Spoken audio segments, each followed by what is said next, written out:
মুখের মধ্যে দুনিয়ার কোনো দলের প্রশংসা চলতে পারে না, দুনিয়ার কোনো আদর্শ এখানে শোভা পায় না। এখানে কালমাস মাংসুদের আদর্শ যদি জবান থেকে বের করো, তাহলে ইসলামের খাতা থেকে তোমার নাম কাটা যাবে, ইসলামের খাতা থেকে নাম কাটা যাবে, থাকবে না ইসলামের মধ্যে তোমার নাম। তোমাকে মনে রাখতে হবে 100% আল্লাহর প্রশংসা করতে হবে। তুমি মসজিদে ভাই আল্লাহকে আল্লাহু আকবার বলবা, আর মসজিদের বাহিরে গিয়ে এই নেতাজি আকবর, আওয়ামী লীগ আকবর, বিএনপি আকবর, জাতীয় পার্টি আকবর, শেখ সাহেব আকবর, শেখ হাসিনা আকবর, খালেদা জিয়া আকবর, চরমনাই পীর সাহেব আকবর, অমুক মুফতি সাহেব আকবর, থর আকবর গিরি। আকবর মানে বড়, আকবর মানে কি? মসজিদে আল্লাহু আকবর কে বড়? আর বাহিরে আওয়ামী লীগ আকবর, বড় কে? আর না বাহিরে বইয়ে কি কয়? আওয়ামী লীগ বড়, বিএনপি বড়, চরমনাই পীর সাহেব বড়, অমুক দল বড়। তোমার আকবরগিরি ঠিক নেই। মসজিদে আল্লাহকে আল্লাহ বড় বড়, মসজিদের বাহিরে আমার আল্লাহ বড়। আজকে ইমানের মধ্যে ধ্বংস করে ফেলাইতেছে, চেতনাবোধ ধ্বংস করতেছে, চেতনাবোধ। মুসলিমদের সবচেয়ে বড় হলো চেতনা, সেই চেতনার মধ্যে আঘাত করতেছে। দেখবেন টকশোর মধ্যে, লেকচারের মধ্যে, সেমিনারের মধ্যে, সিম্পোজিয়ামের মধ্যে ওরা আমাদের চেতনার আঘাত করে। আমরা বাঙালি, এই সংস্কৃতি কিসের? বাঙালি। এই কাজটা কিসের? বাঙালি। এই রসম কিসের? বাঙালি। এই পদ্ধতি কিসের? বাঙালি। অথচ শেখ সাহেব নিজে তার অসমাপ্ত আত্মজীবনীর মধ্যে লেখে আমাদের দুইটা পরিচয়, আমরা প্রথম মুসলমান, তারপরে বাঙালি। প্রথম কি? ইসলামকে বাদ দিয়ে বাঙালি না, ইসলামকে নিয়ে বাঙালি। আমার ফার্স্ট পরিচয় আমি কি? এই পিছনের লোক বলেন না কেন? প্রথম পরিচয় কি?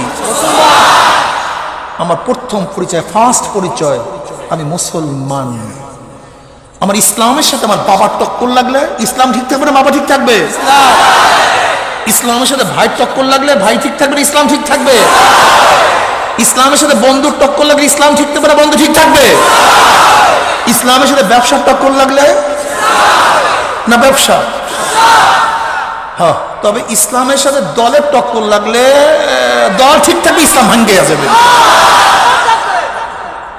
বাগদান ইসলাম দেখবো আনে খাতা মুড়ে ফেলায় তো ইসলাম টিসলাম পরে দেখবো, দল জিন্দাবাদ, ইসলাম মুর্দাবাদ। কিরে যুবক দোস্ত, ব্যাপারটা এরকম না? তাহলে হুজুর ইসলাম টিসলাম পরে দেখবো, আগে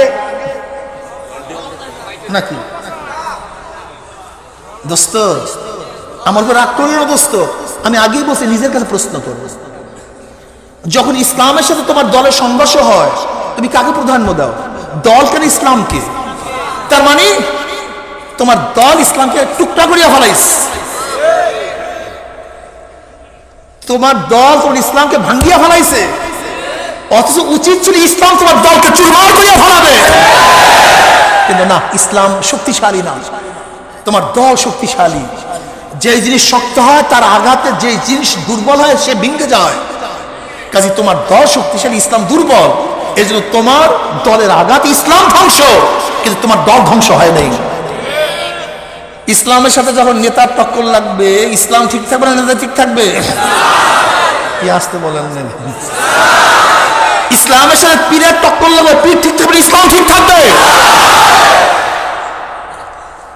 ইসলামের সাথে পাহাড়ের টক্কর লাগলে ইসলামের বাড়িতে পাহাড় উড়িয়া যাবে, ইসলাম ভাঙবে না। মনে থাকবে তো? তোমার আমার অবস্থাটা কি চলতেছে? সামান্য স্বার্থের সাথে যদি ইসলামের টক্কর লাগলে স্বার্থ বিজয় হয়, ইসলাম পরাজিত হয়।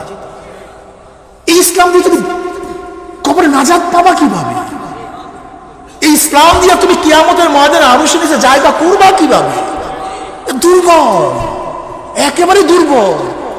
না, আজকে থেকে নিয়াত করুন, আজকে থেকে নিয়াত করুন, ইসলামের সাথে বাবা, মা, বন্ধু, স্ত্রী, দলের নেতা, পীরের যেখানে যেখানে ইসলামের সাথে টক্কর লাগবে সব ধ্বংস হয়ে যাবে, ইসলাম ঠিক।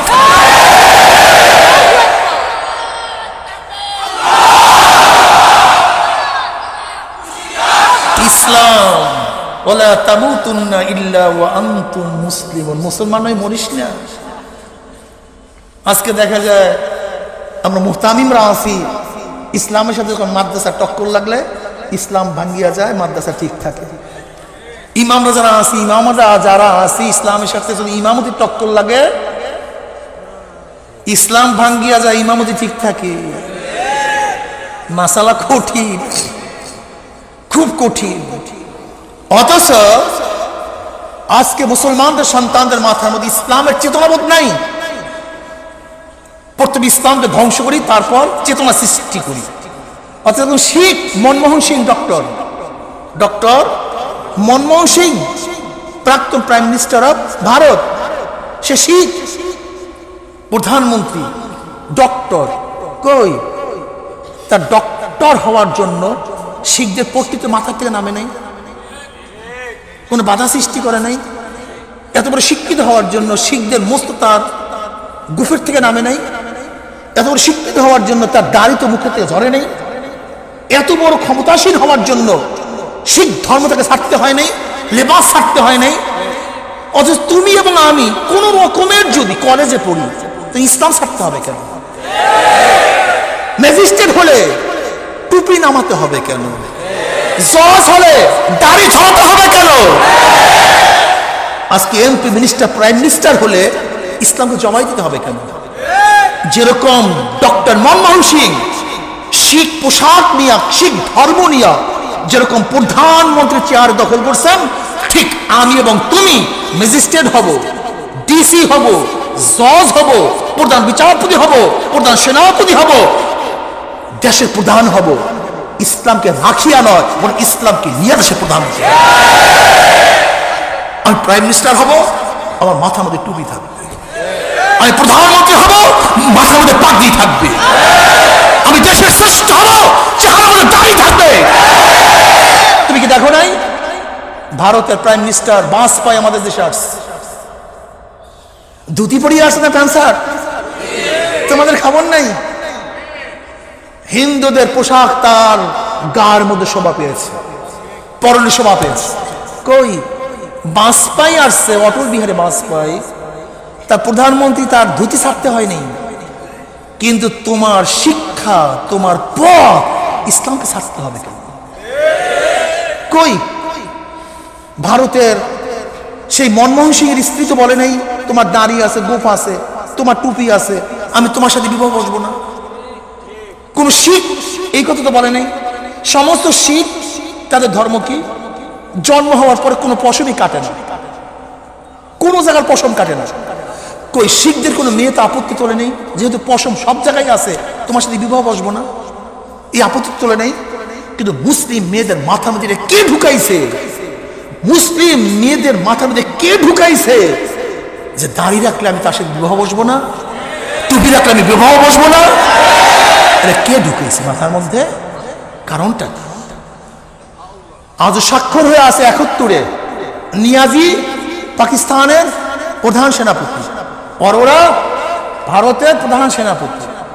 নিয়াজি সাহেব অরোরার কাছে আত্মসমর্পণ করছে। আজও সেই ছবি আছে। অরোরা শিখ, তার মাথার মধ্যে শিখদের পট্টি, তার মাথার মধ্যে।